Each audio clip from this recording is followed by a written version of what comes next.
আসসালামু আলাইকুম রহমতুল্লাহি আবরাকাতুহ। কাছে এবং দূরে, দেশে এবং প্রবাসে যে যেখান থেকে আমার আজকের এই ভিডিওটি দেখছেন, সম্মানিত দর্শকবৃন্দ, আপনাদের সকলকে আন্তরিক ধন্যবাদ জানিয়ে আজকের এই ভিডিওটি শুরু করতে যাচ্ছি। নরসিংদী জেলায় ইসলামী যুব আন্দোলন বাংলাদেশের প্রতিষ্ঠাবার্ষিকী উপলক্ষে যুব আন্দোলনের সমাবেশের ডাক দেওয়া হয়েছে।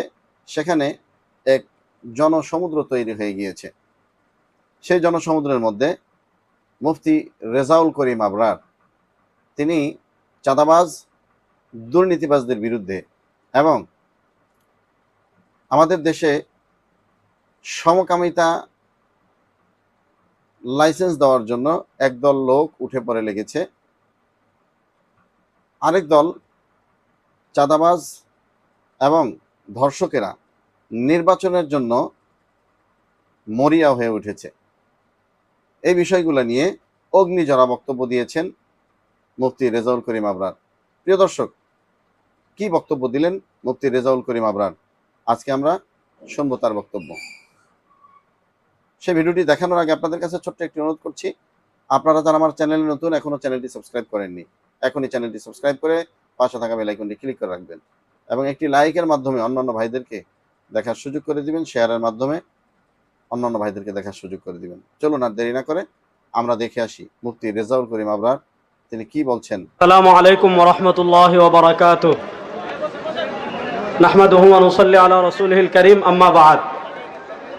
ইসলামী যুব আন্দোলন নরসিংদী জেলা শাখার উদ্যোগে আজকের এই প্রতিষ্ঠা বার্ষিকী সমাবেশ।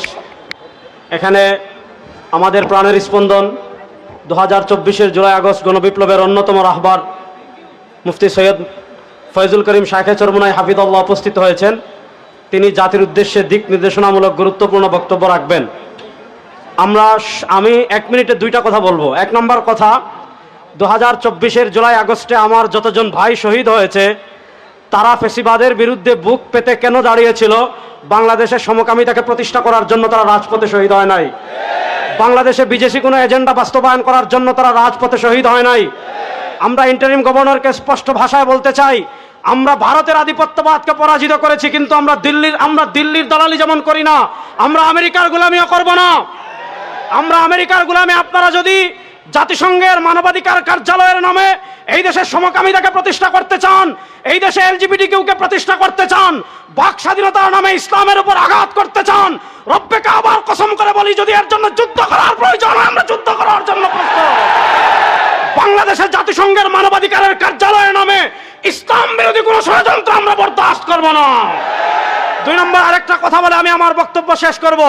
2024-এর জুলাই আগস্টের গণবিপ্লব এজন্য হয় নাই যে শুধু নির্বাচন করে একদল খুনিকে সরিয়ে আরেক দল খুনিকে বসাবো, এজন্য জুলাই আগস্টের গণবিপ্লব হয় নাই। স্পষ্ট ভাষায় বলি, 2024-এর জুলাই আগস্টের গণবিপ্লবের পর আর কোন নতুন খুনি, চাঁদাবাজ, টেন্ডারবাজ, দুর্নীতিবাজ যারা আমার ভাইকে পাথর দিয়ে হত্যা করে, এই খুনিদেরকে আমরা বাংলাদেশের রাষ্ট্রীয় ক্ষমতায় আর দেখতে চাই না। ওই চাঁদাবাজকে বাংলাদেশের রাষ্ট্র ক্ষমতায় আর দেখতে চাই না। অনেকে বলে বিকল্পকে, আমরা বলি বাংলাদেশের সবকিছুর বিকল্প একমাত্র ইসলাম। 52 বছরের জাতীয়তাবাদ দেখেছেন, 52 বছরে ধর্মনিরপেক্ষতা দেখেছেন, 52 বছরে মানুষের তন্ত্রমন্ত্র দেখেছেন। এবার ইসলামকে সংসদে দেখার জন্য, রাষ্ট্র ক্ষমতায় দেখার জন্য প্রস্তুত আছেন না? আমাদের পীর সাহেব চরমোনাই ঘোষণা দিয়েছেন, ইসলাম দেশ মানবতার পক্ষে, ভোটের বাক্স একটা হবে ইনশাআল্লাহ। সুতরাং ইসলামের পক্ষে এই নরসিংদীর 5টা আসনে শান্তির প্রতীক হাত পাখা নিয়ে যারা আসবেন তাদেরকে সংসদে পাঠানোর জন্য জীবনের সবকিছু বিসর্জন দিয়ে হলেও নরসিংদীর তারুণ্য প্রস্তুত আছেন না নাই? এবার একটা স্লোগান দিয়ে আমার বক্তব্য শেষ করব। আরে ভাই, কোনো মার্কা আছে? আরে সবাই একটু হাত তুলে বলেন না, কোনো মার্কা আছে? শান্তির কোনো মার্কা আছে? ভারতের আধিপত্যবাদ মোকাবেলার কোনো মার্কা আছে? ইসলামের পক্ষের কোনো মার্কা আছে? মসজিদ মাদ্রাসা রক্ষার কোনো মার্কা আছে? বাংলাদেশে ইসলামী মূল্যবোধের কোনো মার্কা আছে? কোন সে মার্কা? সবাই বলেন। এবার যাবে সংসদে, নরসিংদীতে, রাজশাহীতে, ঢাকায়, সিলেটে, পীর সাহেব চরমোনাই, শাইখে চরমোনাই, শওকত সাহেবের, বদরুজ্জামানের নারে তাকবীর। প্রিয় ভাইরা, মুফতি রেজাউল করিম আবরার সাহেবের বক্তব্যটি আপনারা শুনেছেন।